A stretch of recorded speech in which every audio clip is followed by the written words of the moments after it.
ikimenyetso cy'igihugu kiri mu cyerekezo cyiza 2026 navuga ngo ni ibihe tutazibagirwa mu mitima y'abanyarwanda. Ubonye n'icyo Amavubi yahindutsemo muri iyi minsi, akaboko k'umutoza karimo kuko twaravuze ngo ntabwo twamurebera kuri match ya mbere, ariko yaje ashyiraho umusimari wa nyuma. Reka tuhaze dushimire igihugu cyacu kiyobowe na nyakubahwa Intore zirusha inama yo kwa Perezida wa Repubulika.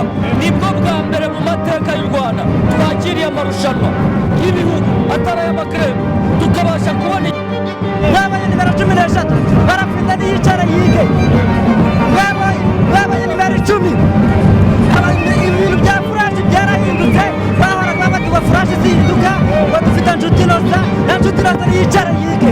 Uyu mutoza azanye amateka mashya, iki ni igikombe cya gatatu dutwaye, ni igikombe cya mbere kibonekeye muri Stade Amahoro ivuguruye. Ndashimira Perezida wa Uganda, ndashimira na Shema Fabrice, Amavubi yacu barakomeye, iyi ni imyitozo. Yesa urakoze cyane, nanjye kaburimbo Tangirangi karimo atari kompresor marenze kuzapfa twari amahoro avuguruye.